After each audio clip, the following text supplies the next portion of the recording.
You're nothing but a charity case. Your mother can't even afford to keep you here, so why are you still breathing our air? The words ricochet off cafeteria walls like stones thrown at glass. 40 students freeze mid-bite, plastic forks suspended above lunch trays. Phones emerge from pockets instinctively, screens glowing as recording lights blink red. The woman standing over the 12-year-old girl has gray hair pulled into a tight bun that seems designed to eliminate any trace of warmth from her face. Her hand rises slowly, palm open, fingers spread wide. The trajectory is unmistakable. Through the narrow window of the cafeteria door, another woman stops cold. Her fingers tighten around a manila folder containing vaccination records she's been told, for the second time in 8 days, must be delivered by 2 o'clock this afternoon, or her daughter will be marked absent tomorrow. The folder crumples slightly under her grip. She doesn't notice. What she notices is her daughter, Emery, 12 years old, with braids pulled back so neatly they must have taken an hour this morning. Shoulders hunched forward like she's trying to fold into herself and disappear. And above her, that hand still climbing through the air, reaching the apex of its arc. The older woman's voice rises again, each syllable sharpened to cut. You think you belong here, with your scholarship handouts and your second-hand uniforms? You're just another black charity case we let in to fill a quota. Scattered laughter breaks out across the cafeteria. Not loud, not from everyone, but enough. Enough to make Emery's jaw tremble, even as she forces her hands into fists at her sides, refusing to give them the satisfaction of tears. The hand begins its descent. The cafeteria door slams open with enough force to make the nearest students jump. The woman who enters doesn't run, doesn't shout. She simply walks with the kind of certainty that makes people move their backpacks out of the aisle without being asked. 8 strides. That's all it takes to cross the distance between the door and the woman with the raised hand. She reaches up and catches the descending wrist mid-swing. Touch my daughter. See what happens. 2 sentences, spoken quietly, but every head in the cafeteria turns as if pulled by invisible wires. The older woman's face drains of color so rapidly, it's like watching time-lapse footage of winter arriving. Her mouth opens, closes, opens again, no sound emerges. Then finally, barely above a whisper, strangled and strange. No, it can't be. Serena Caldwell. The name comes out like a confession, like something she never intended to say aloud. And for reasons that make no sense to anyone watching, least of all the students still recording, Dorothy Wexler, head of discipline at Northwood Academy, the woman who once made a senior athlete cry during a school board meeting, the woman whose name alone makes students walk faster in hallways, starts trembling. Her hands shake. Her breathing quickens. For just a moment, the mask of authority she wears cracks completely. And underneath is something none of her students have ever seen before. Fear. The phones keep recording. 40 witnesses. One unanswered question hanging in the air like smoke. Why is the scariest teacher in this school terrified of a parent she's supposedly never met? 7 hours earlier, the alarm clock beside Serena Caldwell's bed displays 5:47 in the morning in harsh red digits. The alarm hasn't gone off yet. It won't for another 3 minutes. But Serena is already awake, staring at the ceiling in the gray pre-dawn light filtering through cheap blinds. Old habit. The kind that calcifies in your bones during adolescence and refuses to leave, even when the danger that created it has been gone for 20 years. She sits up. Bare feet touch cold hardwood. The apartment is silent except for the hum of the refrigerator in the kitchen and the distant sound of traffic beginning to build on the street below. She makes coffee without turning on any lights, her hands moving through the familiar routine by memory alone. Check phone. 3 unread emails from the Department of Education's Office of Inspector General sitting in her work inbox. She'll answer them after dropping Emery at school. Right now, they can wait. The coffee maker gurgles and hisses. Dark liquid streams into the pot, filling the small kitchen with the bitter smell that's become synonymous with morning. Serena pours a cup, black, no sugar, and leans against the counter while it cools. Through the window above the sink, the sky is beginning to lighten from charcoal to slate. Another day. Another morning of preparing Emery for a school that feels less like education and more like enemy territory. Footsteps pad down the hallway. Emery appears in the doorway wearing her school uniform, navy skirt, white button-down shirt, navy cardigan. Everything pressed and spotless because anything less draws attention at Northwood Academy. Anything less becomes ammunition. "Mom, can you fix the left side? Jasmine said it looked uneven yesterday." Serena sets down her coffee. Her daughter sits on the kitchen chair, presenting the back of her head where the braids are already perfect. But Serena understands. Emery isn't asking for a correction. She's asking for armor. Jasmine said that? Emery's shoulders lift and drop in a shrug that tries too hard to be casual. It's fine. She was probably joking. The lie sits between them like a third person at the breakfast table. Serena's hands work through the braid anyway, tightening sections that don't need tightening, smoothing edges that are already smooth. Her fingers know this pattern by heart. Years of practice.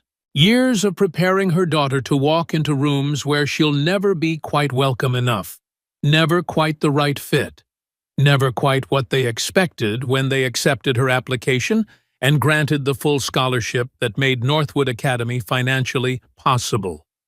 She finishes the braid, hands Emery her lunch bag, turkey sandwich, apple slices, granola bar. The same lunch Emery has packed since elementary school, because anything different, anything that might smell unusual or look unfamiliar, becomes a target. Better to blend, better to be invisible, better to survive. Remember what I told you. If anyone makes you uncomfortable, anyone at all, you walk straight to the office and call me. I don't care if it's a teacher, a student, or Headmaster Stratton himself. Emery's response is the same one she gives every morning. I know, Mom. I'm fine. You worry too much. But Serena watches her daughter climb into the passenger seat of their aging sedan, and she sees the way Emery makes herself smaller, the way her shoulders curve inward, the way she's already practicing invisibility before they've even left the parking lot. 12 years old and already fluent in the language of survival, already learning to laugh off cruelty, to minimize harm, to shrink herself into a shape that might offend fewer people. Serena checks the rearview mirror 3 times during the drive. Not paranoia, procedure, awareness, the same kind of hypervigilance she developed years ago and never quite managed to unlearn. Northwood Academy sits on 18 acres in the wealthiest part of the county, surrounded by manicured lawns so green they look artificial, stone buildings with ivy climbing their walls, a fountain in the main courtyard featuring a bronze statue of the school's founder, some industrialist from the 1800s whose fortune was built on labor practices that would be illegal today. Tuition costs $42,000 per year. The acceptance rate hovers around 11%. The diversity statistics published on the school's website proudly announce that 15% of students are minorities. Emery got in on merit. perfect test scores, glowing recommendations from her middle school teachers who called her exceptionally gifted and a natural leader. The scholarship covers everything: tuition, books, uniforms, everything except the invisible cost of being a black student in a school where diversity is a line item on a budget proposal rather than a lived experience. Serena pulls into the visitor parking lot at 7:43 in the morning. Through the windshield, she watches Emery walk toward the main building, backpack slung over one shoulder. 3 white students pass her on the stone pathway. None of them speak. One deliberately bumps Emery's shoulder hard enough to make her stumble slightly to the left. Emery doesn't react, doesn't turn around, just keeps walking, with her eyes fixed straight ahead. Serena stays in the car for another 2 minutes, watching, documenting, memorizing. Then she drives to work. The morning passes in the usual rhythm of federal bureaucracy: emails, conference calls, spreadsheets tracking education grant applications that need forensic analysis. Serena works as a senior analyst for the Department of Education's Office of Inspector General, specializing in fraud detection within institutional funding. She's good at it. Excellent, actually. She has a gift for spotting patterns that others miss, for seeing where money flows in ways it shouldn't, for identifying the subtle gaps between what organizations claim they do and what they actually accomplish. It's a skill developed from experience, from years of learning that the official story rarely matches reality, from understanding that institutions protect themselves first, always, and truth comes second, if it comes at all. If this story is already making you think, go ahead and hit that subscribe button so you don't miss what happens next. At 11:43 in the morning, her office phone rings. The caller ID shows Northwood Academy's main number. Serena answers on the second ring. The voice on the other end is clipped and irritated, belonging to someone who clearly considers this phone call an interruption to more important work. Ms. Caldwell, this is Mrs. Henderson from the administrative office. Emery's file is incomplete. We need her updated immunization records by 2 o'clock today, or she'll be marked absent tomorrow. Serena's free hand moves to her desk drawer, already knowing what she'll find. I submitted those last week. I delivered them in person. We have no record of that. 2 o'clock, Ms. Caldwell. Thank you. The line goes dead before Serena can respond. She opens the drawer and removes Emery's medical file. The immunization form is right there on top, exactly where she placed it after making a copy. Date stamped, signed by their pediatrician. A photocopy of the exact document she hand-delivered to the administrative office 8 days ago. Watching Mrs. Henderson place it in the filing cabinet herself. Serena makes another photocopy, then another. Then she scans the document and uploads it to 3 separate cloud storage accounts: one personal, one work, one secured backup service that encrypts all uploads. The process takes 4 minutes. It's automatic now. Learned behavior from years of understanding that documentation disappears when it becomes inconvenient. That evidence vanishes when it threatens the wrong people. That you need copies of copies of copies because the original can always be lost. Old habits die hard. Some never die at all. She arrives at Northwood Academy at 12:21 in the afternoon. The main building is quiet during lunch hour. Most students in the cafeteria or outside on the lawn. The front office is empty, except for a student aide sitting at the reception desk, eyes fixed on their phone screen. Serena signs the visitor log, noting the exact time, 12:21 p.m., out of habit, more than necessity. The administrative wing stretches down a long corridor lined with trophy cases and framed photographs of graduating classes going back decades. Black and white photos from the 1950s gradually transitioning to color by the 70s. Faces overwhelmingly white in every single frame. Not until the late 90s do you start seeing the occasional student of color, and even then, they're scattered. Token diversity. Proof of progress that isn't really progress at all. Halfway down the corridor, Serena stops. A bulletin board mounted on the wall between two trophy cases displays posted notices. Dress code violations. Detention lists. Schedule changes for upcoming exams. And there, in the lower right corner, partially hidden behind a notice about spring athletics tryouts, a disciplinary report printed on official school letterhead. Student name, Emery Caldwell. Infraction, disruptive behavior during study hall. Date, yesterday. Issued by Ms. Dorothy Wexler, head of discipline. Serena reads it 3 times. Emery has never been written up. Not once. Not in 12 years of schooling across 3 different schools. Not for talking out of turn. Not for being late. Not for forgotten homework. Nothing. And yesterday, when Serena picked her up, Emery mentioned nothing about any incident during study hall. No phone call from the school. No email. No notification of any kind. She pulls out her phone and photographs the notice.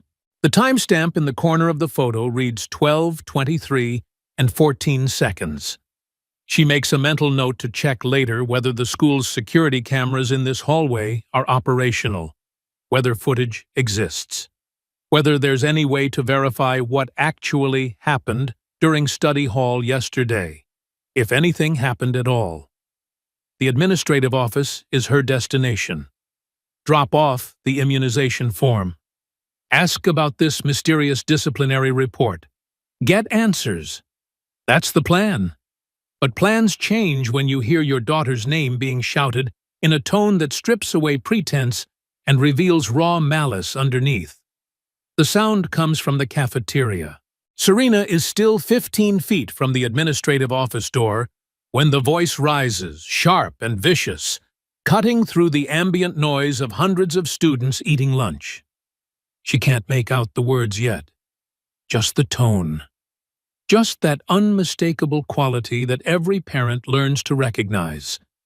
The sound of someone hurting your child. She changes direction. The immunization form is still in her hand, now crumpled at the edges where her fingers have tightened around the manila folder. Her footsteps are quick, but measured. Not running. That would draw attention. That would signal panic. But moving with purpose. Moving like someone who knows exactly where they need to be. The cafeteria doors come into view at the end of another corridor. Double doors with narrow vertical windows.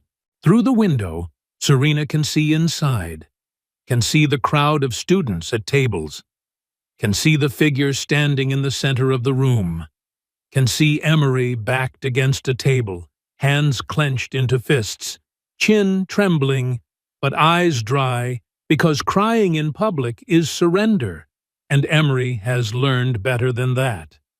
Can see the woman standing over her, gray hair, tight bun, hand raised, can see the moment before impact. Serena's hand hits the door. The crash of metal against metal echoes through the cafeteria like a gunshot. Every conversation stops. Every head turns.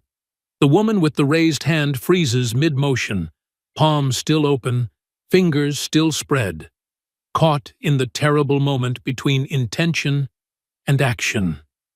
Serena crosses the cafeteria. 8 strides. Not running. Just walking with the kind of certainty that makes 40 students pull their backpacks out of her path without conscious thought. The phones come out. Recording lights blink on.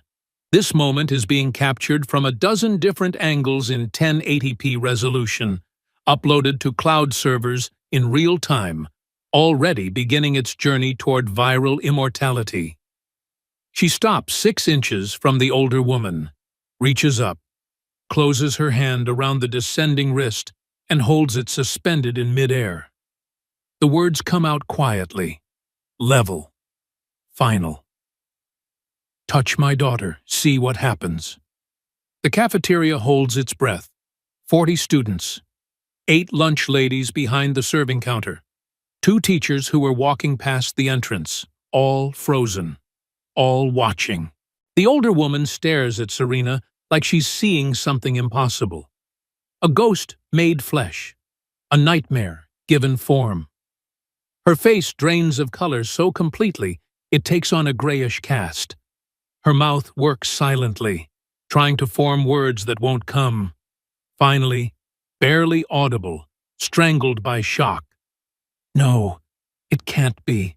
Serena Caldwell. The name hangs in the air between them.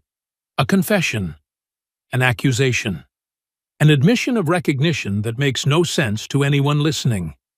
Emery looks up at her mother with confusion written across her face. The students nearest the confrontation lean forward, trying to hear more clearly.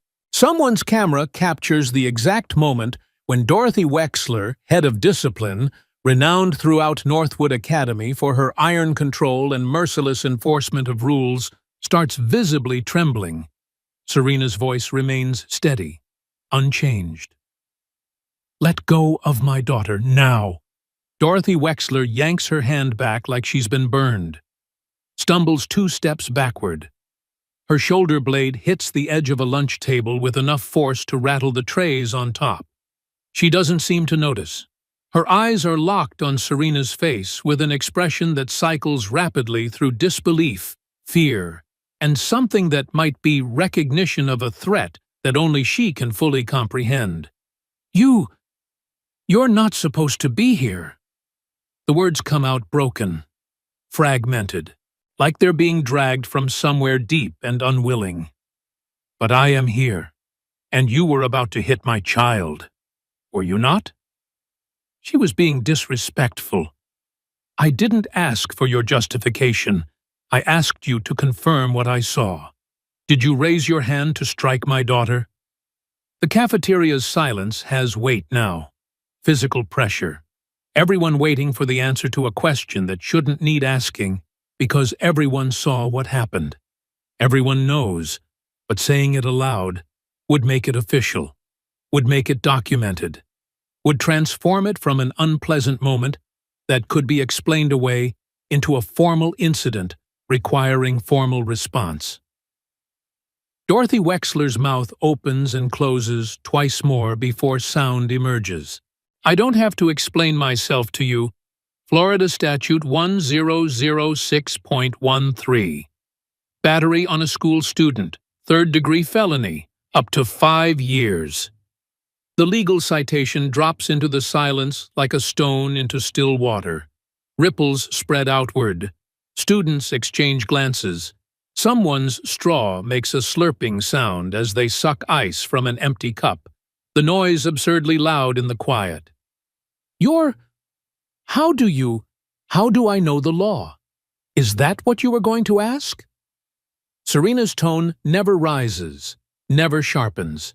She's using the exact voice she uses during federal depositions, the voice that communicates absolute certainty without requiring volume, the voice that says she's already several steps ahead in this conversation and is simply waiting for everyone else to catch up.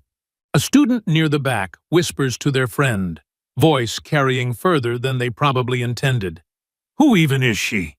Another student responds, equally audible.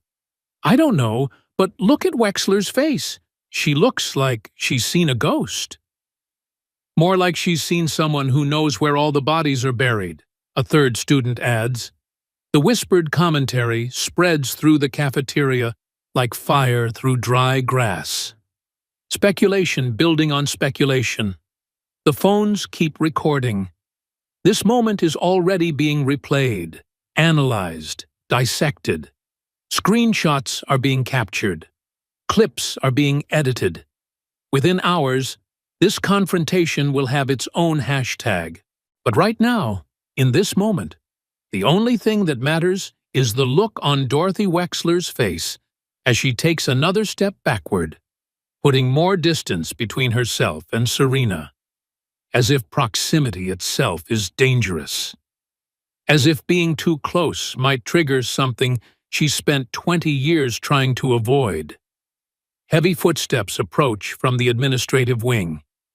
Rapid, purposeful. The kind of footsteps that belong to someone who's been alerted to a situation requiring immediate authority. The cafeteria doors open again, and Headmaster Lyle Stratton enters. 61 years old. Silver hair that's probably dyed, but expensive enough that you can't quite tell. Custom-tailored suit in charcoal gray. The kind of man who's spent his entire career being the most important person in every room he enters, and whose body language communicates that assumption with every movement. He takes in the scene in less than 3 seconds. Dorothy Wexler backed against a table, face pale, hands shaking. Serena standing between Wexler and Emery, posture protective, but not aggressive. 40 students with phones out, recording everything. The air thick with tension that hasn't dissipated despite his arrival. He claps his hands twice. The sound is sharp, commanding, designed to break the spell and restore order through sheer force of authority. Ms. Wexler, I'll handle this. Everyone, another sharp clap. Lunch is over. Back to class. Now. The students move reluctantly, phones still recording until they're through the doors and into the hallways. Even then, several students linger just outside the entrance, trying to hear what happens next. The lunch ladies behind the counter make themselves busy with unnecessary cleaning, stacking already stacked trays, wiping already clean surfaces. Staying within earshot. Stratton turns to Serena. His smile is practiced, professional, so obviously false, it's almost insulting in its transparency. Mrs. Caldwell, I presume. I'm Headmaster Stratton. I apologize for any misunderstanding that may have occurred here. If we could step into my office, there's no misunderstanding. Your head of discipline attempted to strike my daughter in front of witnesses. I want a formal incident report filed. Today. The smile doesn't falter. If anything, it becomes more fixed, more artificial. I'm certain Ms. Wexler was simply enforcing our behavioral standards. Sometimes discipline requires a firm hand. Behavioral standards don't include battery. Or do they? Should I review your student handbook? I'm happy to cite the specific sections that prohibit physical contact between staff and students. The smile tightens just slightly at the edges. A hairline fracture in the facade. Perhaps this would be better discussed privately, for Emery's sake. Emery's coming with me. Dorothy Wexler's voice cracks when she speaks, higher and thinner than before. She can't just take the student during school hours. Watch me. Serena places her hand on Emery's shoulder. The gesture looks protective. It is protective. But the way she positions herself, body angled to keep both Wexler and Stratton in her peripheral vision, blocking their direct line to Emery, maintaining awareness of all exits, that's training. That's something learned through experience and practice. That's not the behavior of a random parent having an emotional reaction. They move toward the cafeteria exit. Stratton doesn't follow. But his voice carries across the now empty room, measured and calm, in a way that makes the implicit threat more obvious rather than less. Mrs. Caldwell, I hope you'll reconsider any rash decisions you might be contemplating. Northwood Academy has a reputation to uphold. I'm certain you understand the importance of protecting that reputation, for everyone's benefit. Serena stops walking, doesn't turn around. Her voice comes back just as measured, just as calm. I understand perfectly. The cafeteria doors close behind them with a hydraulic hiss. In the parking lot, Serena unlocks the car and watches Emery climb into the passenger seat. The girl is shaking now, the adrenaline finally hitting after maintaining composure for so long. Serena buckles her own seatbelt and is about to start the engine when her phone buzzes. Unknown number. Text message. She opens it. You should have stayed away. DW. Serena stares at the message for 3 seconds. Then she screenshots it, uploads it to her secured backup, adds it to a folder she's been maintaining for the past 8 days. Ever since Emery's first mention of problems at school that her daughter tried to downplay as nothing important. She starts the car. Neither of them speaks during the drive home. What is there to say? That things are going to be fine? That this will all blow over? That the school will handle it appropriately? All these. All empty comfort that crumbles under the weight of reality. Instead, they sit in silence, processing, planning, preparing for what comes next. By 3 o'clock that afternoon, the cafeteria video has 47,000 views on social media. By 5 o'clock, 3 local news stations have left voicemails requesting comment. By 7 o'clock, Serena's phone shows 62 missed calls from numbers she doesn't recognize. She ignores all of them. She's sitting at the kitchen table with Emery, who hasn't spoken in 2 hours. Just sits curled in the chair with her knees pulled up to her chest, staring at nothing. Finally, she breaks the silence. Mom, what did Ms. Wexler mean when she said your name like that? Like she knew you? Serena's coffee mug stops halfway to her lips. The question hangs between them, heavy with implications neither of them fully understands yet. We've never met. But she acted like she was scared of you, like she knew something. I know. I don't understand it either. It's not technically a lie. Serena doesn't understand why Dorothy Wexler recognized her face after 20 years. She changed her last name after college. She has no social media presence, no public records linking her to Northwood Academy or anyone associated with it. She's been careful, deliberately invisible. But Wexler knew her face instantly, knew her name, reacted with a level of fear that suggested history, suggested past encounters that left scars deep enough to survive 2 decades. And that means something is very wrong here. Something deeper than a random incident in a cafeteria. Something that predates today by years. Emery's phone buzzes. Then again. Then continuously.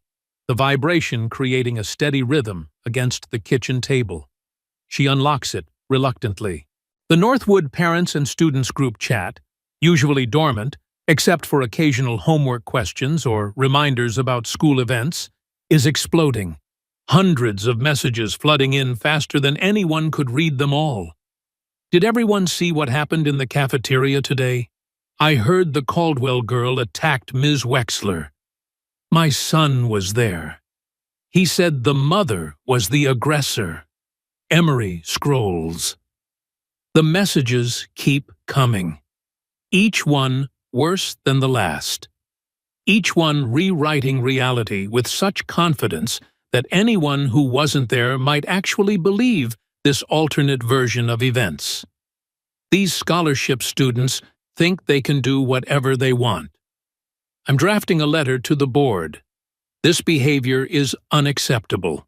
If this is the caliber of students we're accepting now, perhaps it's time to reconsider our admission standards. The sender of that last message is identified as Margaret Finch. Emery recognizes the name. She's the mother of a sophomore and wife of Gerald Finch, who serves on Northwood's Board of Trustees. The timestamp reads 8:14 p.m. Emery's hands shake as she turns the phone toward her mother. They're saying I attacked her. They're saying we were the problem. Serena reads the messages, her jaw tightens, but her voice stays level, controlled. They weren't there. 40 students recorded what actually happened. The truth is documented. But what if the school believes them instead?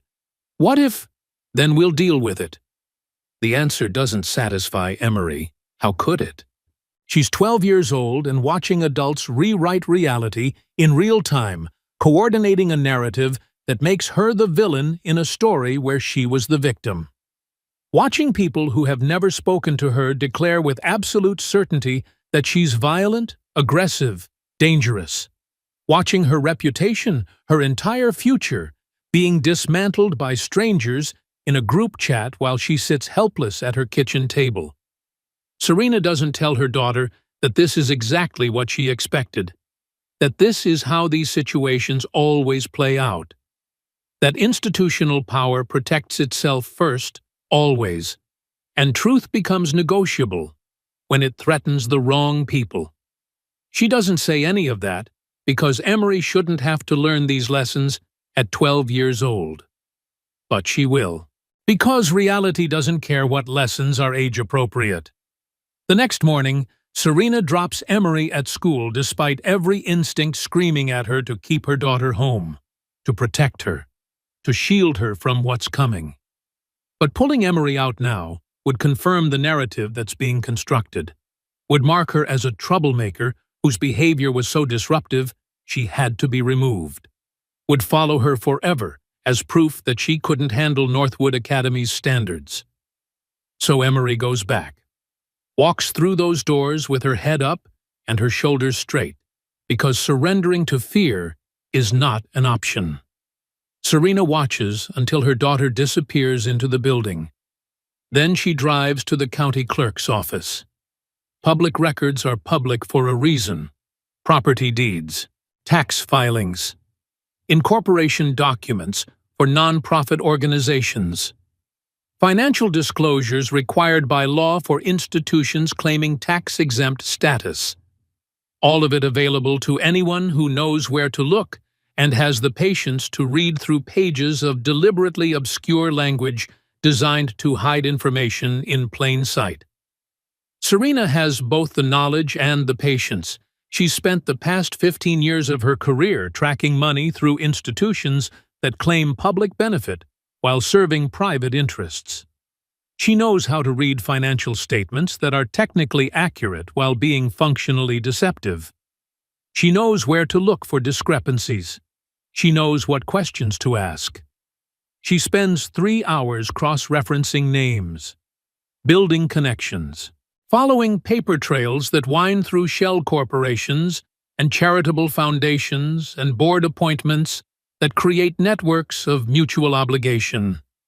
She's not looking randomly.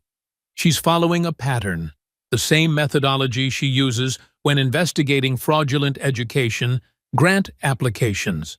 Start with the official story. Compare it to the financial reality. Identify the gaps. Follow the money. At 11:20 in the morning, she finds the first significant discrepancy. Northwood Academy is registered as a 501c3 nonprofit organization. Tax-exempt status granted on the basis of charitable mission. The mission statement printed in the official filing reads, "Providing exceptional educational opportunities to underserved communities and fostering academic excellence across diverse populations." But the board compensation tells a different story. Headmaster Lyle Stratton receives $340,000 per year in salary and benefits. Dorothy Wexler, head of discipline, receives $180,000. Combined, just those two positions account for more than $500,000 annually.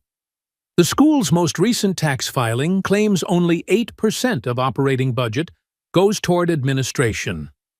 The math doesn't work. Either the operating budget is vastly larger than reported, or someone is categorizing administrative salaries as something else. Educational programming, perhaps, or facility maintenance, or any of the dozen other budget categories that could absorb $500,000 without raising red flags during casual inspection. Serena photographs every relevant page of the filing. IRS Form 990, Line 7, Officer Compensation, Line 14, Program Service Expenses, Line 23, Total Assets. She uploads everything to her encrypted cloud storage. Creates a new folder specifically for Northwood Academy. Starts building a case file without yet knowing what case she's building. Old habits. Learned behavior. Documentation is survival. Her phone rings at 2 o'clock. Unknown local number. She answers on the second ring. The voice on the other end is male, young, nervous. Dr. Caldwell, this is Liam Jacobs. I'm a student teacher at Northwood. I was in the cafeteria yesterday. I saw what happened. Serena pulls into a parking lot, puts the call on speaker. Go on? Ms. Wexler does this, not just to Emory, to a lot of students, mostly black students. I've tried reporting it to administration. Nothing ever happens. Every complaint gets filed and forgotten. Every incident gets explained away. How long have you been trying to report these incidents? Since I started here? 14 months. Liam's voice shakes when he talks about his best friend from college.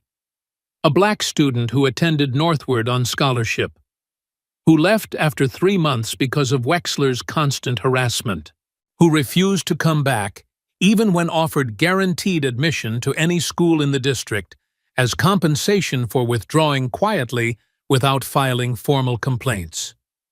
I should have done more, Liam says. I should have pushed harder, made noise, something. I'm sorry. Don't apologize to me. I'm not the one who needed your intervention. The silence on the other end of the line stretches long enough that Serena thinks the call might have dropped. Then Liam speaks again, quieter than before. If you're willing to fight this, if you're actually going to do something, I'll send you everything I have. Emails, incident reports, documentation I've been keeping because I knew someday it would matter. I just didn't know when. Send everything. Tonight, if possible. And Mr. Jacobs, don't tell anyone you contacted me. I understand. The call ends. Serena sits in the parking lot for another minute, staring through the windshield at nothing in particular. She's not alone anymore. Someone inside the institution is willing to provide evidence, willing to corroborate, willing to risk their own position to support the truth. It's more than she had this morning. It's a place to start. This is just the beginning. Make sure you're subscribed because the evidence we're about to uncover will shock you. 3 days pass. 3 days of Emory attending school while conversations stop when she enters rooms. 3 days of teachers looking through her rather than at her. 3 days of students whispering behind hands and laughing at jokes she's not supposed to understand but absolutely does. 3 days of Serena building a case file that grows thicker by the hour. Liam Jacobs sends his documentation that first night. 47 pages of emails, incident reports, disciplinary records, all documenting a pattern of targeting black students, all showing complaints filed with administration, all showing those complaints disappearing into administrative black holes where nothing is investigated and nothing changes. Serena cross-references the names from Liam's reports with Northwood's official disciplinary records available through the county's education transparency portal. The discrepancies are stark. Students who appear multiple times in Liam's documentation, students who filed complaints about harassment or discrimination, appear exactly 0 times in the official district records. Their complaints were never formally entered into the system, never officially acknowledged, never subject to any investigation or review. It's not negligence. It's intentional erasure. On Thursday morning, the email arrives. The subject line reads, Urgent, Emergency Board Review. Sender, Headmaster Lyle Stratton. Serena opens it at 7:43 a.m. Dr. Caldwell, due to recent events concerning your daughter and allegations of parental misconduct, the Northwood Board of Trustees requests your presence at an emergency review session. Today, 4:00 p.m. Attendance is mandatory. Failure to attend may result in immediate suspension of Emory's enrollment pending further investigation. Parental misconduct. The phrase sits there on the screen, each word carefully chosen to reframe the narrative. Not Dorothy Wexler's attempted assault, not the pattern of discrimination, not the institutional failure to protect students. No, the problem is parental misconduct. The problem is Serena. Emory reads the email over her mother's shoulder. Her voice comes out small and tight. Are they going to expel me? No. How do you know? Because I won't let them. It's not a real answer. It's a promise Serena might not be able to keep. But it's all she has to offer right now. Certainty in the face of uncertainty. Confidence that may or may not be justified. The performance of strength, because actually, feeling strong is a luxury they can't afford. At 3:55 that afternoon, Serena enters Northwood Academy's administration building. She's dressed in a gray pantsuit, hair pulled back, small gold studs in her ears, no other jewelry. Professional, composed, unremarkable enough not to stand out, polished enough to signal she takes this seriously. The boardroom is on the third floor, at the end of a corridor lined with portraits of past headmasters stretching back to the school's founding in 1887. All men, all white. The progression of facial hairstyles and photographic technology providing the only variation across nearly a century and a half. The boardroom doors are open. 8 members seated at a long mahogany table that dominates the space. Headmaster Stratton sits at the head, Dorothy Wexler to his right. A court reporter sits at a small desk near the window, fingers poised over her stenography machine.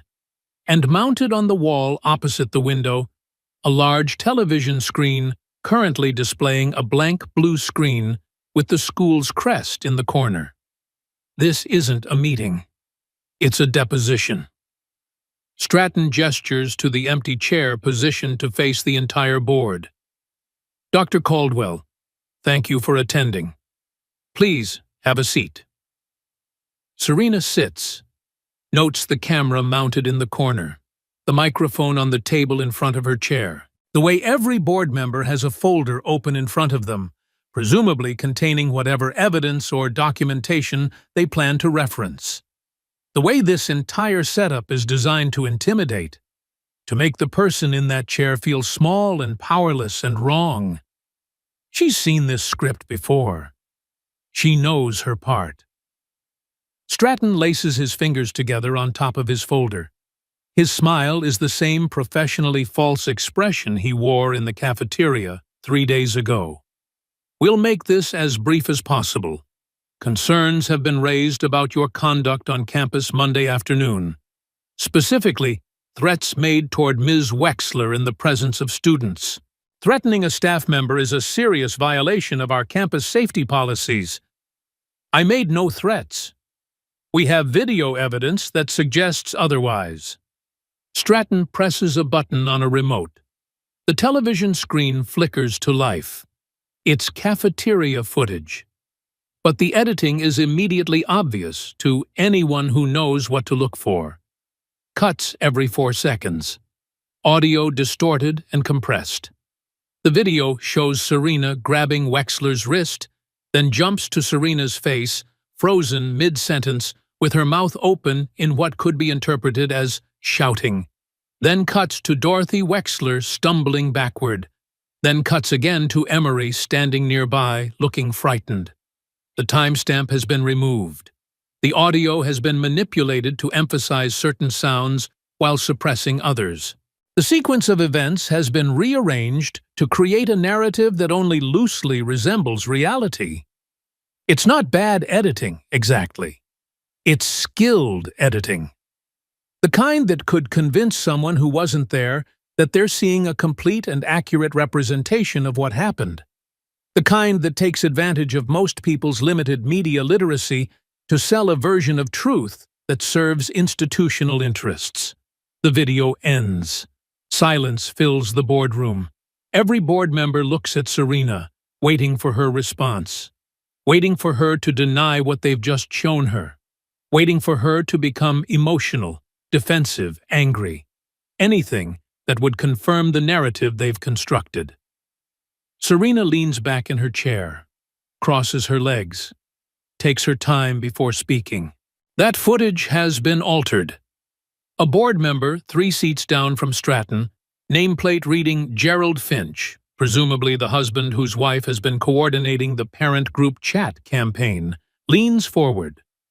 Are you accusing this board of fabricating evidence? I'm stating an observable fact. The timestamp has been removed. There are visible cuts every 4 seconds. The audio shows clear signs of compression and manipulation. Any forensic analyst could confirm these observations within 15 minutes. Another board member speaks up, middle-aged woman with expensive jewelry and an expression of practiced concern. Dr. Caldwell, these are very serious allegations. Do you have any proof to support these claims? Serena reaches into her bag, removes a USB drive, places it on the table in front of her. This drive contains 6 incidents of Ms. Wexler physically assaulting students over the past 18 months. Footage from the school's own security system, archived on your server under case identification numbers 2847 through 2852. Would the board like me to submit this for the record? The temperature in the room drops several degrees. Board members exchange glances. Gerald Finch opens his phone and begins typing rapidly. Dorothy Wexler's hands grip the armrests of her chair hard enough that her knuckles turn white. Stratton's smile doesn't change, but his voice develops a sharper edge. Dr. Caldwell, I don't know where you obtained. I also have financial records showing payments made to Ms. Wexler from 3 separate parent accounts. Amounts ranging from $1,200 to $4,500. Transactions labeled as consulting fees, though I'm curious what kind of consulting a head of discipline provides that warrants compensation outside her normal salary. She pauses. Would you like me to read the bank routing numbers aloud? The court reporter's fingers have stopped moving. She's staring at Serena with unconcealed surprise. One board member, a younger man in the back row, has gone pale. Serena removes a second USB drive from her bag. This one is smaller, older, the kind of storage device that hasn't been manufactured in years. And finally, she places it next to the first drive. I have documentation of a 2003 incident involving a male teacher named Jeremy Brooks. Misconduct allegations against a student, a cover-up, and a 15-year-old girl who was expelled for refusing to stay silent about what she witnessed. The silence is absolute now. No one moves. No one speaks. Dorothy Wexler's face has lost all color. That student was me. The words land like physical impacts. Gerald Finch drops his phone. The court reporter's mouth falls open. 3 board members start talking at once, their voices overlapping into an incomprehensible noise. And Dorothy Wexler stands up so abruptly, her chair falls backward, hitting the floor with a bang that silences everyone else. She grabs the folder from the table in front of her, knocking over a water glass in the process, and runs, not walks quickly, not excuses herself. Runs, out the door and into the corridor like someone being chased by demons only she can see. For 3 seconds, no one reacts. Then chaos erupts. Board members shouting questions, Stratton yelling for security, the court reporter frantically trying to capture everything for the official record. Gerald Finch on his phone, demanding someone tell him what's happening. Serena stands, takes her USB drives, and follows Dorothy Wexler out the door. The corridor is empty, but running footsteps echo from the stairwell. 3rd floor. Going up, not down. Serena follows, takes the stairs 2 at a time, reaches the 4th floor, and hears a door slam at the end of the hallway. The archive room. The door marked records. Authorized personnel only. Serena reaches it 15 seconds later. Locked. From inside, muffled voices. One of them young, frightened. Familiar. "I didn't do anything. Please, just let me go." Emery. Serena's fist hits the door hard enough to bruise knuckles. "Open this door." Dorothy Wexler's voice comes from inside, shriller than before. Desperate. "Stay out there! This is school business. This has nothing to do with you." "Emery, can you hear me?" "Mom," Emery's voice cracks. "She won't let me leave. She's saying I have to record something, that I have to say you threatened her, that I have to—" "You don't have to do anything. Don't say a word." More voices now. Other adults. Serena recognizes one as Vanessa Holt, the chemistry teacher. 4 teachers in there with Wexler. 4 adults holding one 12-year-old girl in a locked room, trying to force her to participate in manufacturing false evidence. Serena steps back, scans the hallway. Fire extinguisher mounted on the wall 15 feet away. She pulls it from its bracket. The weight is substantial. Metal canister. Heavy enough. She swings it at the door handle. The first impact bends the metal. Second impact loosens it. Third impact, the handle breaks off completely, and the lock mechanism fails. The door swings open. Dorothy Wexler is standing in the center of the small room, phone in hand, recording light active. Emery is backed into the corner behind a filing cabinet. 4 teachers form a loose perimeter, blocking the exit. Wexler spins toward the door. "You can't just break in here. That's destruction of property. Security." Serena steps inside. Her voice is flat, final. "Step away from my daughter. She's going to admit what you did. She's going to tell the truth about—" "The truth?" Serena's laugh is sharp and humorless. "You're holding her in a locked room with 5 adults, trying to coerce her into making false statements on video. And you want to talk about truth?" Wexler's hand moves toward Emery's shoulder. Serena crosses the room in 3 strides, grabs Wexler's wrist again, but this time Wexler tries to twist free, tries to pull away, tries to break the grip. She can't, because at that moment, the door behind Serena opens wider, and footsteps flood into the room. Not teachers, not administrators, not school security. 6 people enter in rapid succession, 2 wearing the tan uniforms of county sheriff's deputies, 2 in navy windbreakers with gold lettering, DOJ, 1 woman in a business suit carrying a briefcase marked Department of Education, Office of Civil Rights, and Liam Jacobs, pale and shaking but present, his phone out and recording everything. The lead DOJ agent steps forward. Her badge is already displayed. "Dorothy Wexler, you're being detained for questioning regarding multiple allegations of child endangerment, assault, and deprivation of civil rights under color of law." Wexler's knees buckle. "You can't. You have no authority." Title 6 of the Civil Rights Act. 42 United States Code Section 2000D. This school receives federal funding. That makes your conduct federal jurisdiction. The agent's voice is professional, neutral, implacable. You have the right to remain silent. The Miranda warning continues, while Emery runs to her mother. Serena wraps her arms around her daughter and feels the trembling that Emery has been suppressing for who knows how long. The 4 teachers are escorted out separately by the deputies. Each one will be interviewed.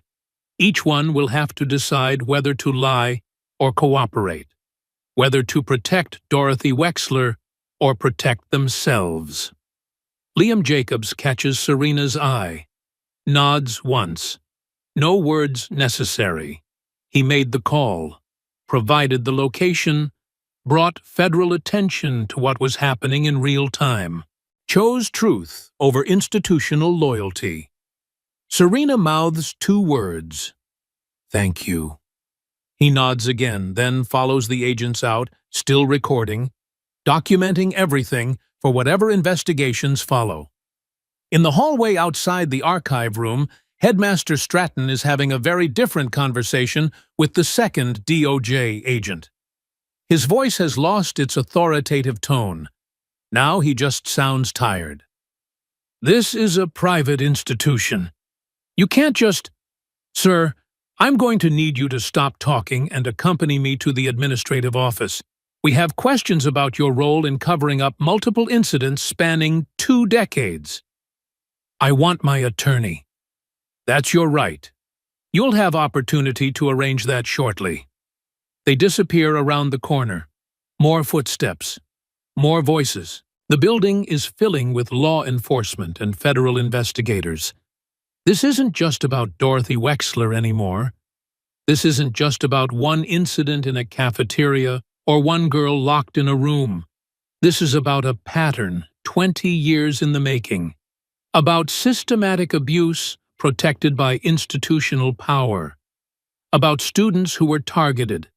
Parents who were silenced. Evidence that was buried. And a culture that chose reputation over safety again and again and again. And now it's all coming into the light. Serena leads Emery down the stairs and out into the parking lot. The afternoon sun is starting to sink toward the horizon, painting the sky in shades of amber and gold. News vans are already pulling into the parking lot, having been alerted somehow to the unfolding situation. Reporters with microphones. Cameramen checking their equipment. The machinery of public attention beginning to grind into motion. Serena keeps walking, keeps her hand on Emery's shoulder, keeps moving toward their car because this day is far from over, and they need space to breathe before facing whatever comes next. Behind them, through the windows of the administrative building, they can see silhouettes of people being escorted down hallways, documents being collected, official processes beginning their slow, grinding work of investigation and accountability. Emery speaks for the first time since they left the archive room. Her voice is small but steady. What happens now? Serena unlocks the car, helps her daughter into the passenger seat, closes the door gently, and takes a moment before walking around to the driver's side. What happens now? Criminal investigations, federal civil rights inquiries, media scrutiny, legal proceedings that will take months or years, testimony from dozens of witnesses, evidence compiled into reports that will become part of public record, depositions and hearings and all the machinery of justice, turning its attention toward Northwood Academy and everyone who enabled this pattern to continue for 2 decades. But that's not what Emery is really asking. She's asking if she's safe, if it's over, if she can stop being afraid. Serena starts the engine, puts the car in reverse, and gives her daughter the only answer she has right now. Now we fight, and we win. The certainty in her voice carries more confidence than she actually feels, But sometimes, often, the performance of strength is all you have. Sometimes you fake certainty until reality catches up. Sometimes you speak truth into existence through sheer force of will. And sometimes, that's enough. They drive home through evening traffic while the sun sets behind them, and the first news alerts start appearing on phones across the city, carrying headlines about federal raids and investigations and allegations that are shocking only to people who haven't been paying attention. Drop a like if you think justice was long overdue here. And stay tuned. We're just getting started. Serena's phone buzzes continuously during the drive. She ignores it. Whatever messages are arriving can wait. Whatever developments are happening will still be happening in 30 minutes when they're safely home. Right now, the only thing that matters is getting Emery somewhere private where she can finally stop performing strength and just be 12 years old and scared and exhausted. They don't talk during the drive. The silence is comfortable, necessary, a brief respite before the storm that's coming. Because this isn't over. Not even close. Dorothy Wexler being detained is just the beginning. Federal investigations move slowly, methodically, grinding through layers of evidence and testimony with bureaucratic thoroughness. This will take months, possibly years. And during all of that time, Emery will be the girl who sparked it, the victim whose mother refused to stay quiet, the student whose complaint led to administrators being arrested and a school's reputation being shredded. She'll be praised by some, vilified by others, turned into a symbol whether she wants to be or not. But tonight, for these few hours before everything accelerates again, she can just be Emery, and Serena can just be her mother.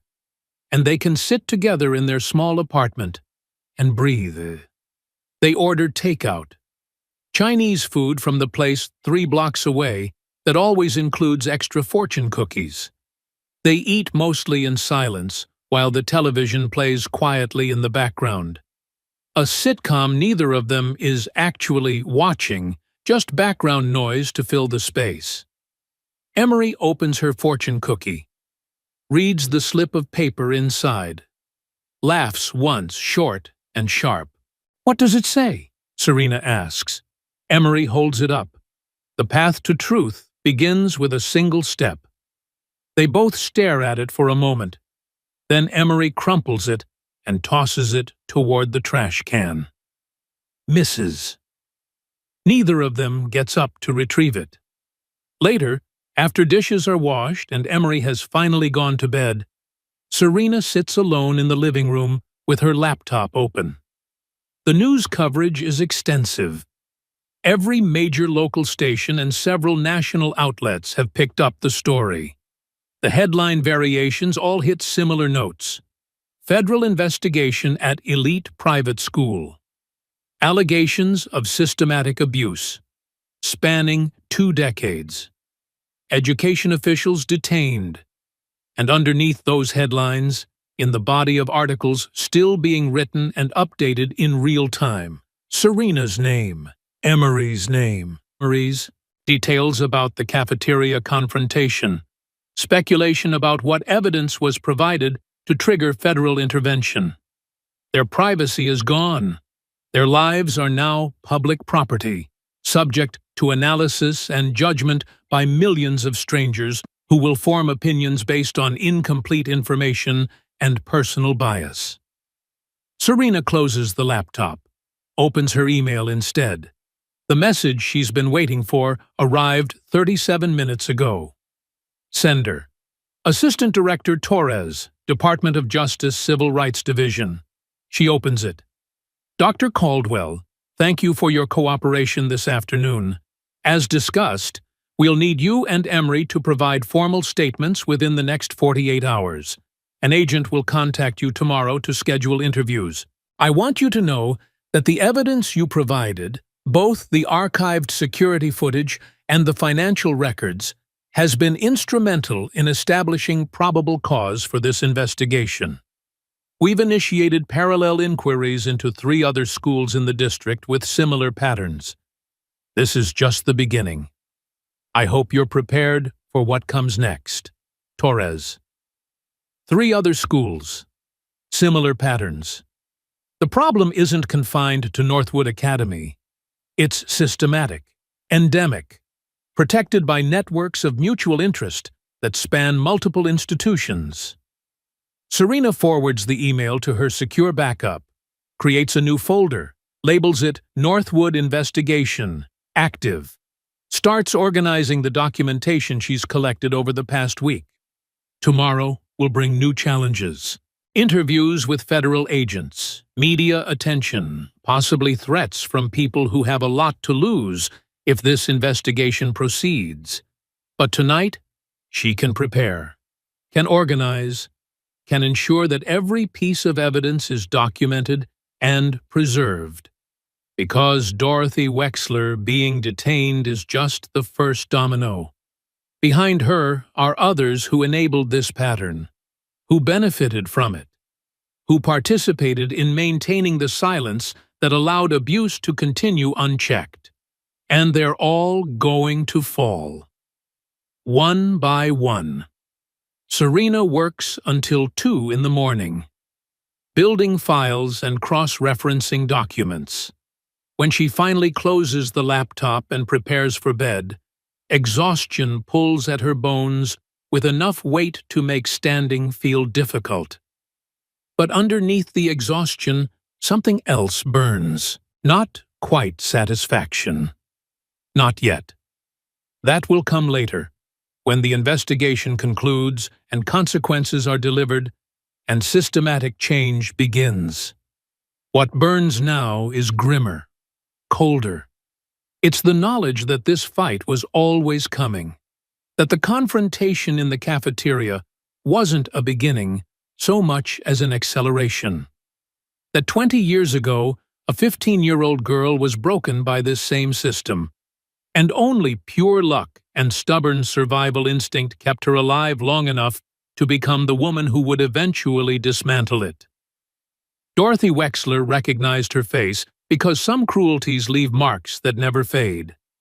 Some victims become survivors, and some survivors become investigators who spend their entire careers learning how to expose exactly the kind of institutional corruption that once destroyed them. The circle is closing. The past and present are meeting. And the reckoning that's been delayed for 20 years is finally arriving. Serena turns off the lights, checks that the door is locked, checks that Emery is sleeping peacefully in her room. Then she lies down in her own bed and stares at the ceiling until sleep eventually arrives. Tomorrow begins the real work. Tonight is just preparation.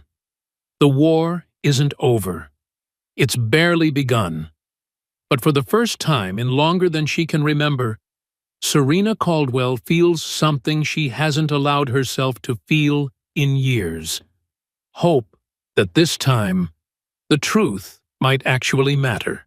That documentation might actually create accountability.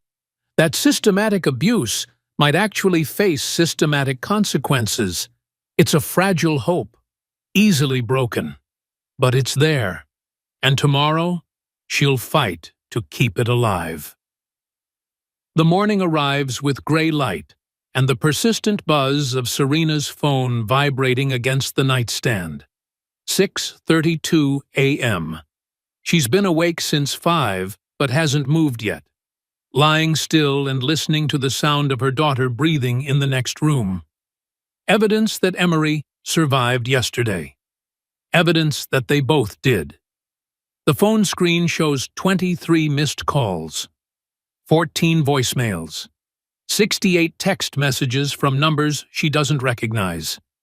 The digital avalanche of attention that comes when your private struggle becomes public spectacle. She ignores all of it and makes coffee instead. Emery emerges from her bedroom at 7:15, already dressed in regular clothes instead of the Northwood uniform. The relief on her face is visible. No more pretending she belongs somewhere she never will. No more armor disguised as pleated skirts and monogrammed cardigans. They eat breakfast in silence, punctuated only by the clink of spoons against bowls. Cereal, orange juice, toast with butter. The mundane rituals of normalcy, while the world outside their apartment rewrites itself into something unrecognizable. At 8:37 a.m., someone knocks on the door. 3 measured raps. Professional. Official. Serena checks the peephole. A woman in her 40s stands in the hallway, navy windbreaker with gold letters visible even through the distorted fisheye view. DOJ. The same agent from yesterday, Torres. She opens the door. Agent Torres holds up her badge out of habit, even though they've already met. Dr. Caldwell, I apologize for the early visit. May I come in? The apartment is small enough that come in means standing in the combined living room and kitchen area while Emery watches nervously from the couch. Torres notices and softens her posture slightly. Less federal agent, more human being who understands that 12-year-olds have been through enough. I wanted to update you in person before the press conference this afternoon. We've made significant progress overnight. Torres pulls out a tablet. Dorothy Wexler has been formally arrested. 6 counts of child abuse, civil rights violations under Title 18 United States Code Section 242, conspiracy to obstruct justice, falsification of educational records. The list continues. Each charge carries its own weight, its own potential sentence. Torres scrolls through the formal complaint filed in federal district court at 6:23 this morning. Headmaster Stratton has also been arrested. Conspiracy, embezzlement, witness tampering. He's currently being held pending arraignment scheduled for tomorrow morning. Emery's voice is quiet from the couch. Are they going to jail? Torres turns to face her directly. Doesn't patronize, doesn't sugarcoat. If convicted on all charges, Ms. Wexler is looking at 15 to 22 years in federal prison. Mr. Stratton faces a similar range, but trials take time, months, sometimes years. This is just the beginning of a very long process. What about the other teachers? The ones who helped her lock me in that room? 4 teachers have been placed on administrative leave pending investigation. 2 have already retained attorneys. 1 has indicated willingness to cooperate with our inquiry in exchange for consideration. We're building individual cases based on their specific actions and level of involvement. Serena sets down her coffee mug. You mentioned a press conference. 2 o'clock this afternoon, on Northwood's front lawn. We're going public with the investigation and inviting other potential victims to come forward. Based on your documentation and Mr. Jacobs' testimony, we believe there are significantly more incidents than we currently know about. Torres pauses, weighs her next words carefully. We'd like you both to attend. You don't have to speak, but your presence would send a message to other families that coming forward is safe, that they'll be believed. The request hangs in the air between them. Serena looks at her daughter. Emery looks back.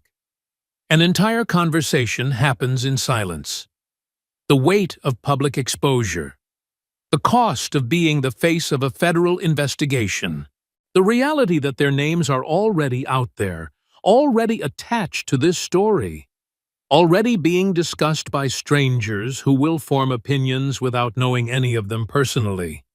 Emery nods, small, barely perceptible, but definite. We'll be there, Serena says. Torres leaves contact information and instructions. Where to arrive, when to arrive, what to expect from media presence, how to handle questions if anyone approaches them directly. the mechanical details of participating in your own story's public unveiling. After she's gone, Serena and Emery sit together on the couch. The apartment feels smaller somehow, more fragile, like the walls aren't quite thick enough to keep out what's coming. "Are you sure?" Serena asks. "You don't have to do this. I can go alone." "No." Emery's voice is stronger now. "If other kids are scared to talk about what happened to them, they need to see that someone did talk, that someone survived." 12 years old, and already understanding the weight of representation. Already knowing that visibility is both burden and responsibility. Already learning lessons that shouldn't be necessary but are. They spend the morning preparing. Serena reviews her documentation one more time. Emery writes in a journal that her therapist recommended she start keeping last year, processing through pen and paper what her voice can't yet articulate. At 1:15 p.m., they drive to Northwood Academy for what Serena hopes is the last time. The route is familiar, the landmarks unchanged. But everything feels different now. The school no longer represents opportunity and prestige. Now it's just a building where systematic cruelty wore the mask of educational excellence for 20 years. The parking lot is chaos. News vans from every major network, reporters checking equipment, cameras being positioned for optimal angles, satellite trucks with extended antennas preparing for live broadcasts. The machinery of public attention fully deployed and humming with anticipation. Serena parks in the visitor lot, takes a breath, looks at Emery. "Ready?" "No, but let's go anyway." They walk toward the assembled crowd together. Agent Torres spots them and waves them over to a designated area behind the podium where DOJ officials are making final preparations. The press conference is scheduled to start in 11 minutes. Around them, people speak in urgent whispers. Last-minute coordination, final checks on microphone levels and camera feeds. At exactly 2:00 p.m., Agent Torres steps to the podium.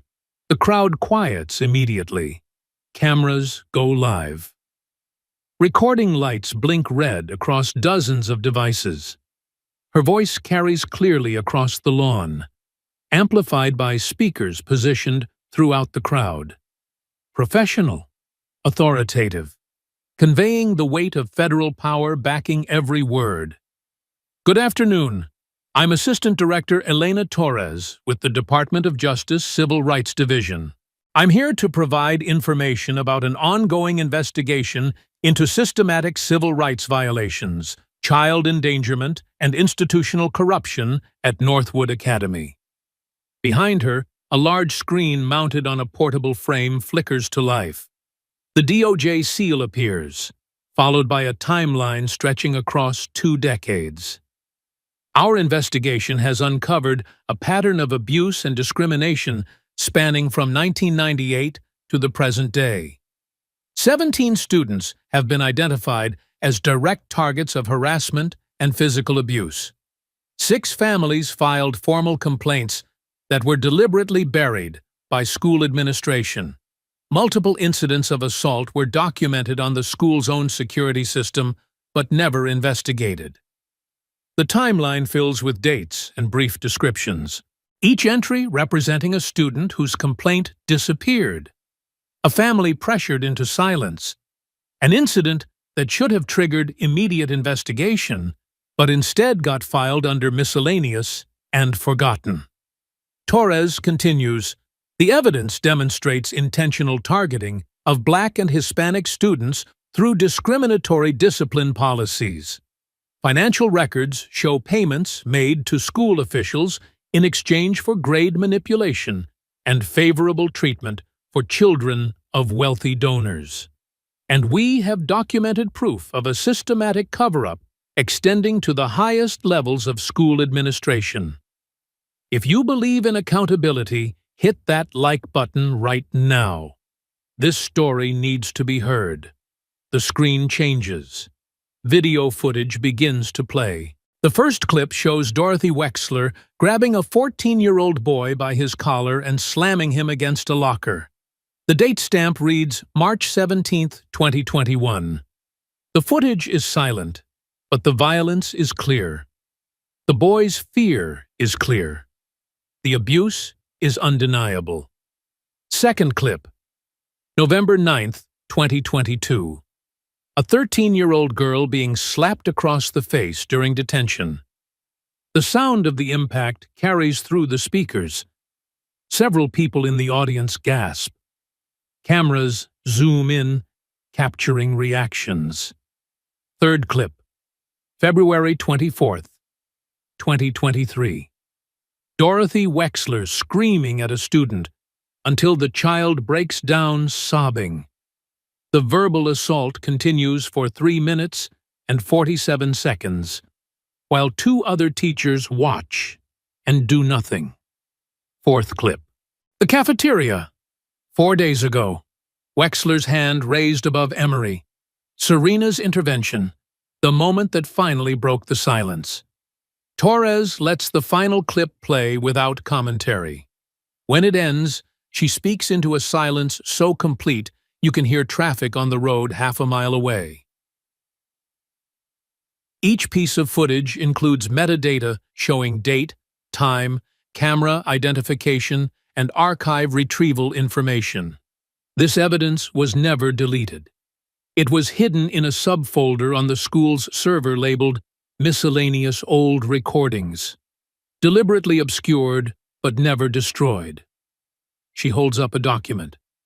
This is IRS Form 990 for Northwood Academy, fiscal year 2022. It shows board compensation totaling over $500,000 annually. Headmaster Stratton received $340,000. Dorothy Wexler received $180,000. Meanwhile, the school's claimed administrative budget represents only 8% of operating expenses.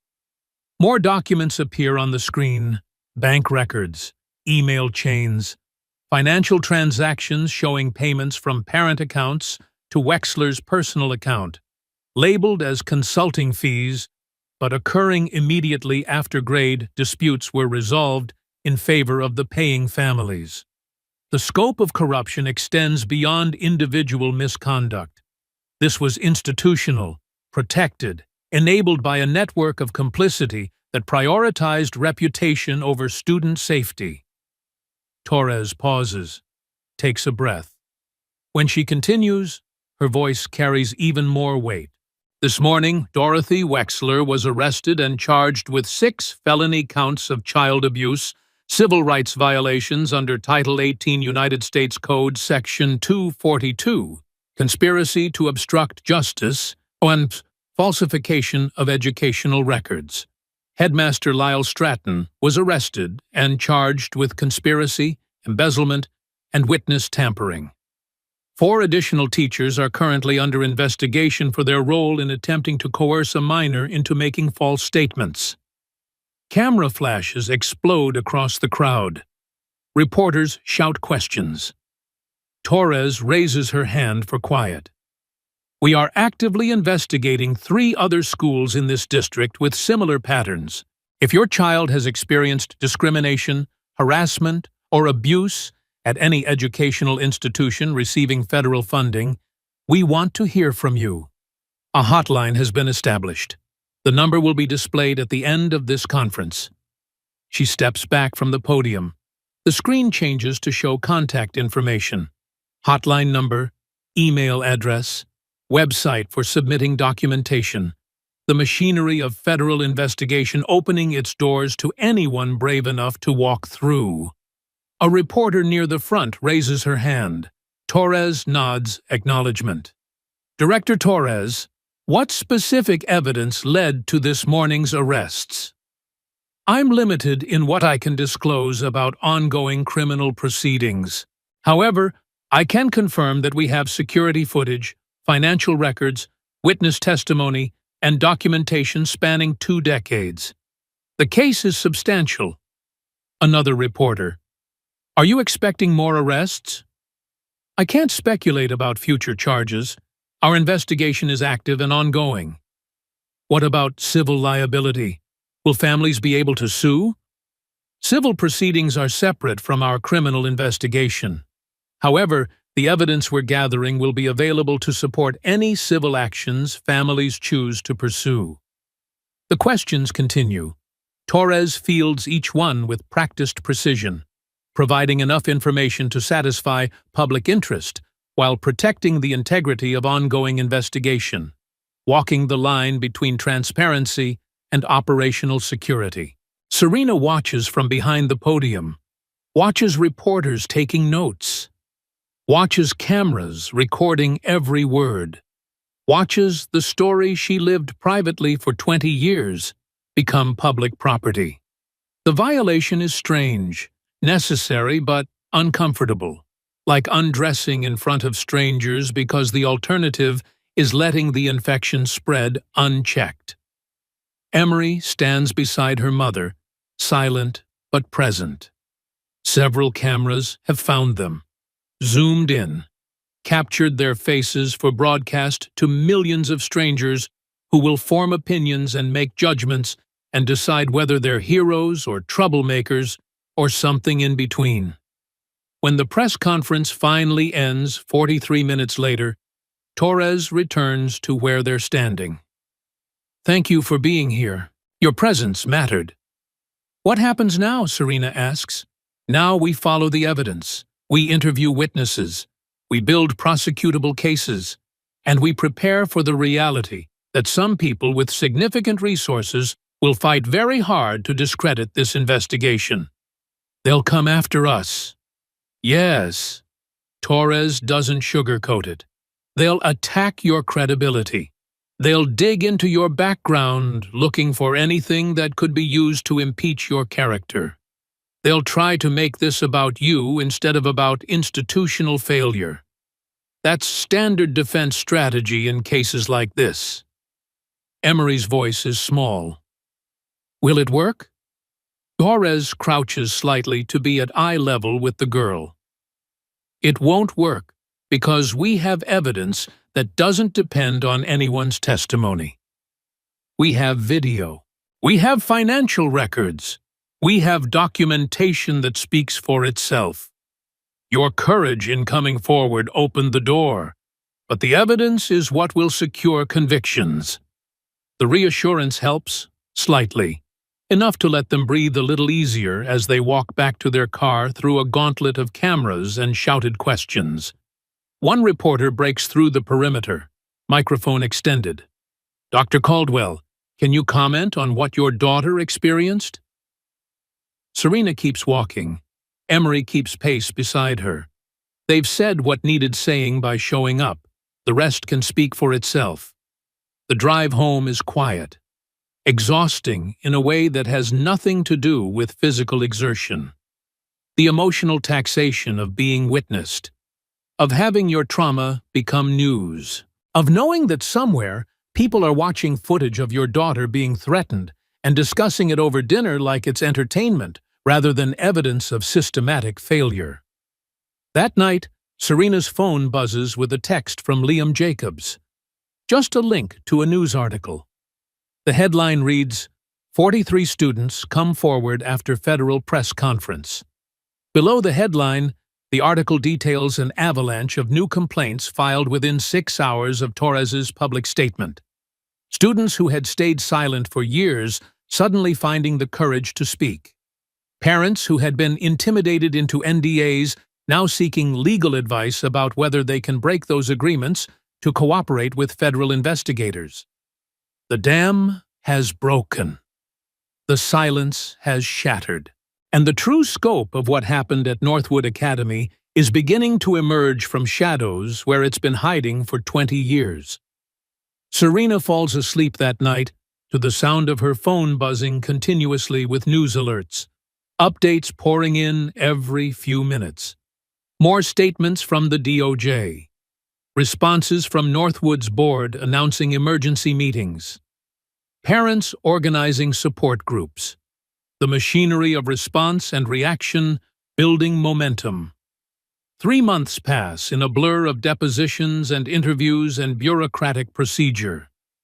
The federal investigation grinds forward with methodical thoroughness. More evidence surfaces. More witnesses come forward. The case against Dorothy Wexler and Lyle Stratton grows from substantial to overwhelming. Serena testifies in front of a grand jury for 6 hours across 2 separate sessions.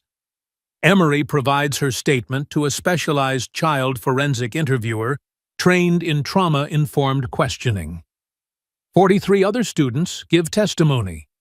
12 parents describe intimidation tactics used to silence their complaints. 3 teachers provide evidence of being pressured to falsify disciplinary reports. The grand jury returns indictments on all charges. The arraignments happen on a cold morning in November. Dorothy Wexler enters the courtroom in County Jail Orange, hands cuffed in front of her. The woman who terrorized students for 2 decades now reduced to a defendant, shuffling in ill-fitting clothes. Lyle Stratton follows, equally diminished. Both plead not guilty. Both are denied bail as flight risks. The trial is scheduled for March, 4 months away. Time for both prosecution and defense to prepare their cases. Time for evidence to be analyzed and challenged and defended. Time for the slow machinery of justice to process human tragedy into legal outcomes. During those months, Northwood Academy undergoes transformation. The State Education Board dissolves the existing Board of Trustees and appoints an interim administration led by Dr. Claudia Barnes, a former superintendent with a reputation for aggressive reform. Within 2 weeks, 8 staff members have resigned. 3 more are terminated. New policies are implemented requiring body cameras for all disciplinary interactions. A third-party civil rights monitor is appointed for a minimum 3-year term. The school that once prided itself on tradition and exclusivity now operates under federal oversight. The prestige is gone. The reputation shattered. Enrollment drops by 37% as families withdraw their children and move them to other institutions. The waiting list that once contained hundreds of names evaporates completely. An emergency assembly is called. Every remaining student, every remaining teacher. Dr. Barnes stands at the podium in the auditorium and doesn't mince words. What happened here cannot be undone. The harm inflicted cannot be erased. But it can be acknowledged. It can be addressed. And it can inform how we move forward. Behind her, the large screen, usually reserved for graduation ceremonies and award presentations, now displays something different. The video footage from the DOJ press conference, not to shame victims, but to make undeniably clear what the institution is committing to prevent. If any student has experienced mistreatment, intimidation, or violence from any staff member, current or former, come forward. You will be believed. You will be protected. And there will be consequences. The auditorium is silent. Then slowly, students begin to stand. 1, then 3, then 7. By the time the movement stops, 43 students are on their feet. Some crying, some stone-faced, all bearing witness to survival. Dr. Barnes nods once, acknowledges them. We see you. We failed you. That failure ends now. It's not enough. Words can never be enough. But it's a beginning. A foundation on which something better might eventually be built. In March, the trial begins. The courthouse is packed every day. Media coverage is extensive. Victims and their families attend in shifts, some traveling from other states where they moved to escape memories of what happened to them at Northwood. The prosecution's case is methodical. Video evidence, financial records, testimony from 43 students, each describing a pattern of targeting based on race. expert witnesses on trauma, expert witnesses on civil rights law, expert witnesses on institutional corruption. The evidence is presented piece by piece, building a comprehensive picture of systematic abuse protected by deliberate cover-up. The defense tries multiple strategies, attacking witnesses' credibility, suggesting that discipline was necessary and proportionate, claiming that any financial irregularities were accounting errors rather than intentional fraud, arguing that Wexler and Stratton were scapegoats for broader institutional failures rather than the architects of those failures. None of it works. The jury deliberates for 11 hours across 2 days. When they return, the verdicts are unanimous. Dorothy Wexler, guilty on all counts. Lyle Stratton, guilty on all counts. The courtroom erupts. Some people cheer. Others weep. Bailiffs call for order. The judge bangs her gavel until silence gradually returns. Sentencing is scheduled for 6 weeks later. During that time, victim impact statements are submitted to the court. 43 students, 27 parents, 8 teachers who witnessed abuse and now regret their silence. The accumulated weight of testimony fills 362 pages of court records. On the day of sentencing, the courtroom is even more packed than during trial. Serena and Emery sit in the second row. Around them, other families who have been through this same journey, connected by shared experience of surviving institutional betrayal. The judge enters. Everyone rises, settles. The machinery of justice approaching its conclusion. Dorothy Wexler is brought in first. She looks smaller than she did during trial, diminished. The authority she wielded for decades stripped away completely, leaving only a 60-year-old woman facing consequences she never believed would arrive. The judge reviews the case file, the convictions, the victim impact statements. Then she looks directly at Wexler. You were entrusted with the safety and education of children. You abused that trust systematically for 2 decades. You targeted vulnerable students based on race. You inflicted physical and emotional harm. And when confronted with your actions, you attempted to coerce a child into making false statements to protect yourself. The judge's voice never rises, doesn't need to. The words carry enough weight on their own. The harm you caused is immeasurable. Multiple students have required therapy for trauma directly attributable to your conduct. Families have been devastated financially and emotionally. The institution you served has been irreparably damaged. She pauses, reviews her notes one final time. Dorothy Wexler, you are hereby sentenced to 22 years in federal prison, followed by 5 years supervised release.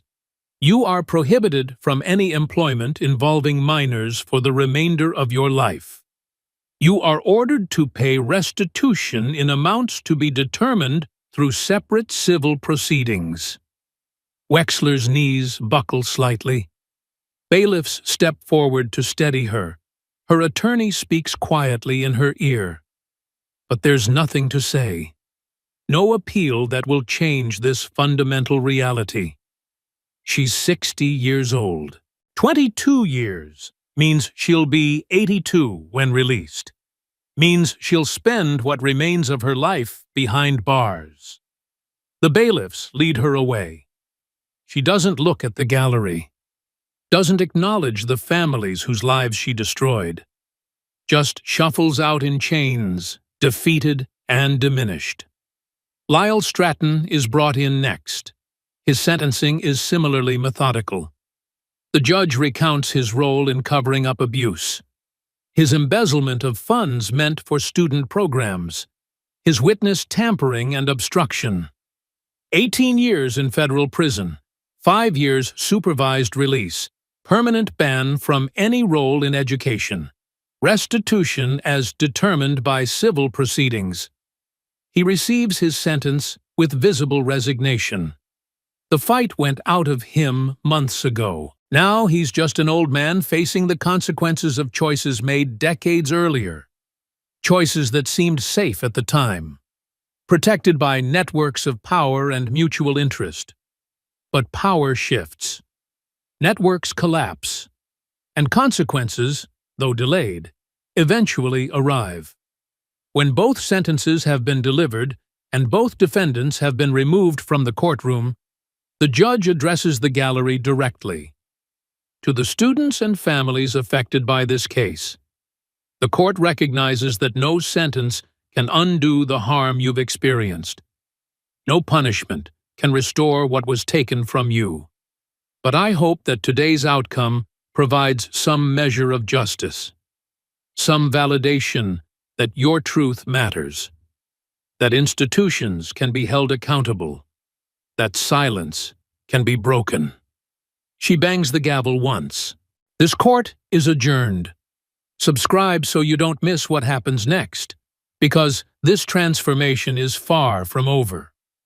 The aftermath of sentencing brings changes that ripple outward from Northwood Academy across the entire district. 3 other schools identified in the DOJ investigation face their own reckonings. Administrators resign. Policies are rewritten. Federal monitors are appointed. The systematic protection of abuse is being dismantled piece by piece, replaced with oversight and accountability that should have existed from the beginning. 8 months after the cafeteria confrontation that started everything, Serena stands at a podium in a community center addressing a room full of people who came because they want to help. Because they recognize that individual justice isn't enough. That systematic problems require systematic solutions. Behind her, a banner reads, Caldwell Foundation, Justice for Every Student.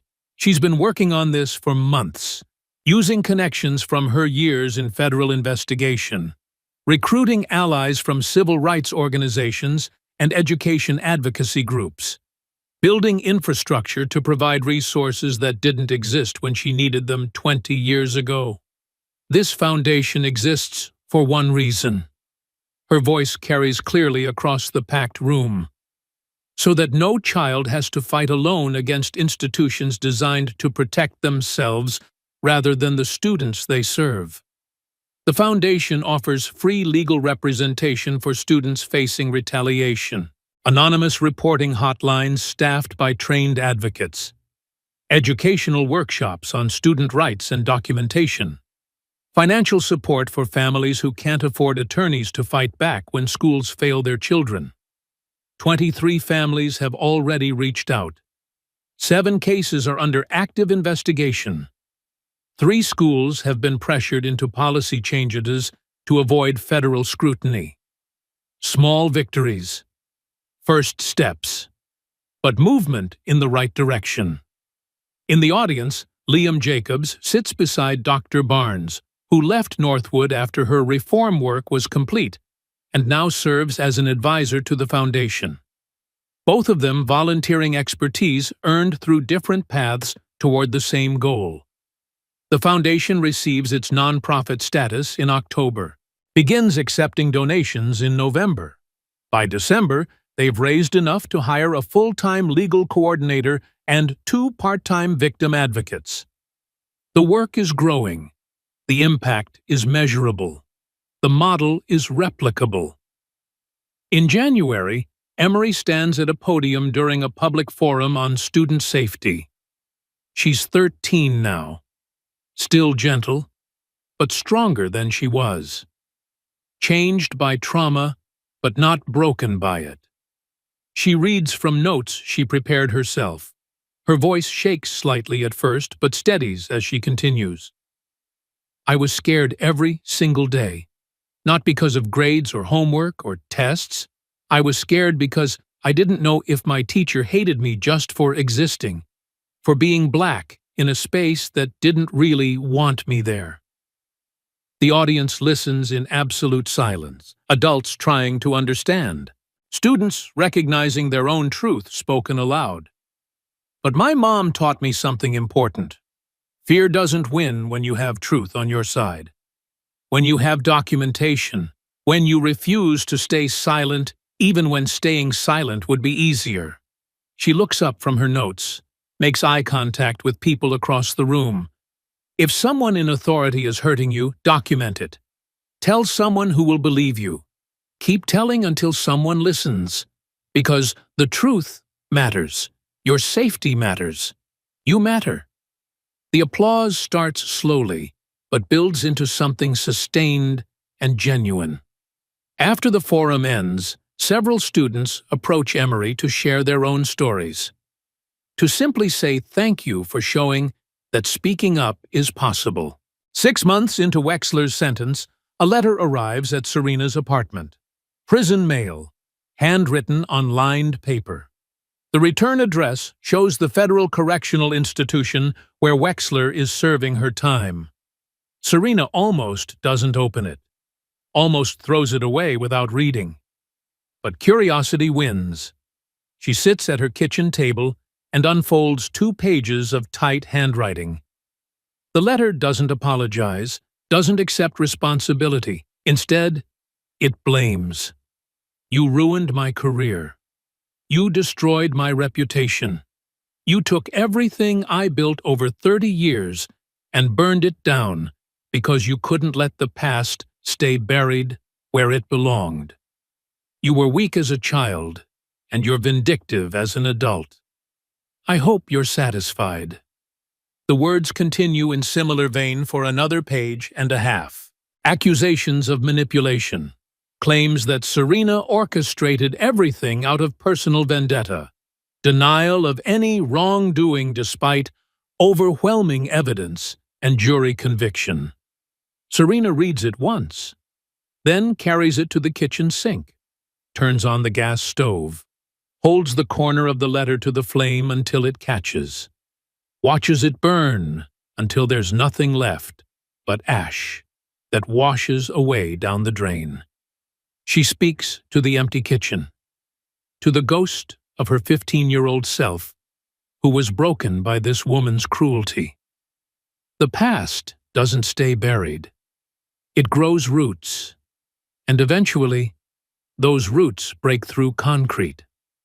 That evening, Serena and Emery sit together on their apartment balcony, watching the sun set over the city.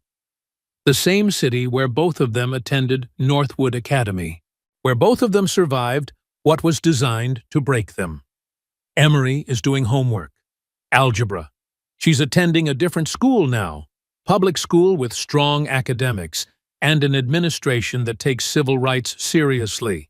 She has friends, teachers who see her as a student rather than a problem. She sets down her pencil, looks at her mother. "Can I ask you something?" "Always."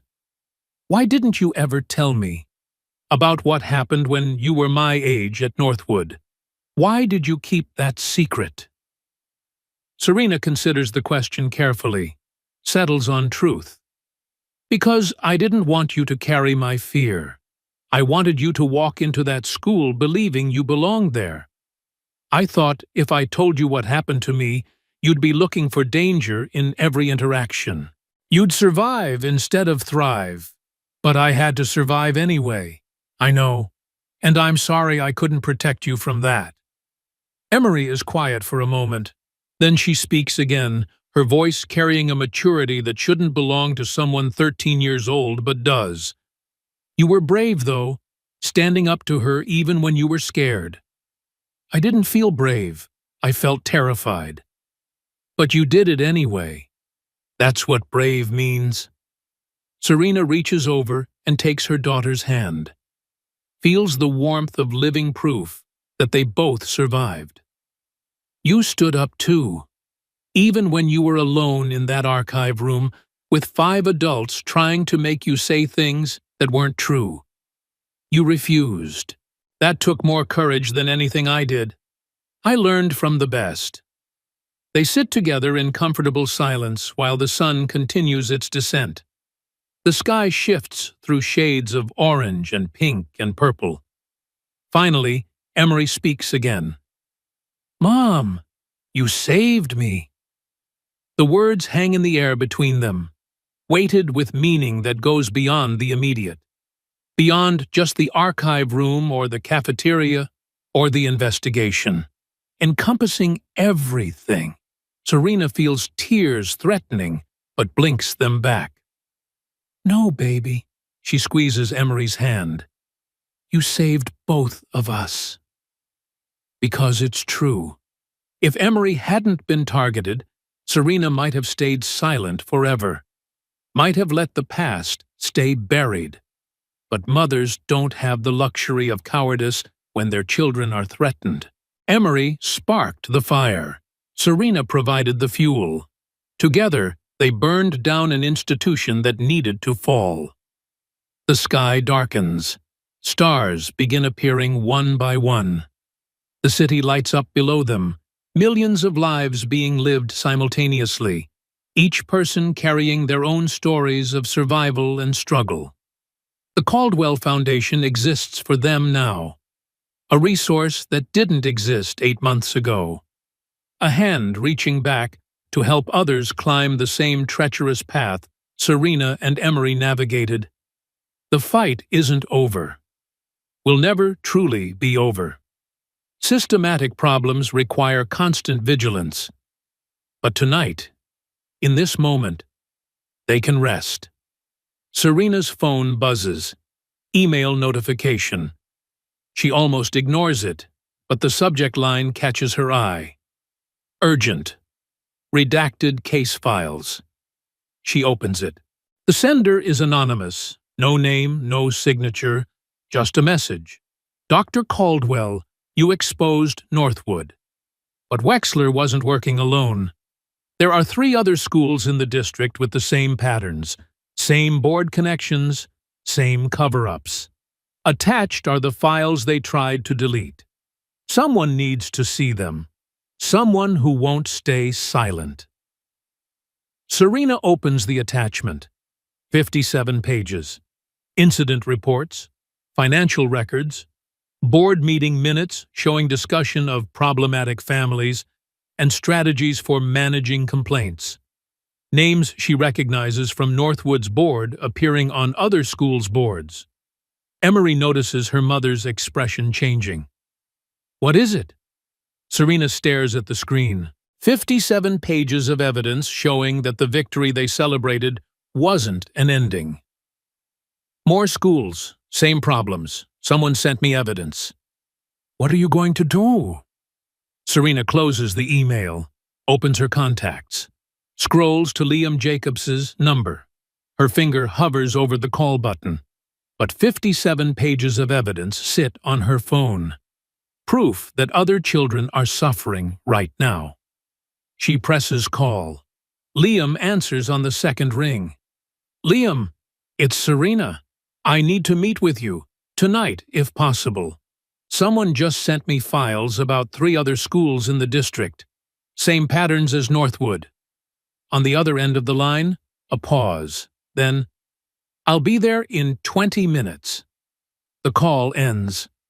Serena sets down her phone and looks at her daughter. Emery is watching her with understanding far beyond her years. You're going after them, too. Not a question, a statement. I have to. I know. Because they both understand now. That systematic problems don't solve themselves. That silence enables cruelty and speaking up disrupts patterns that have existed for generations. The sunset is complete now. Full darkness has arrived. But in that darkness, stars are visible. Tiny points of light that persist despite surrounding void.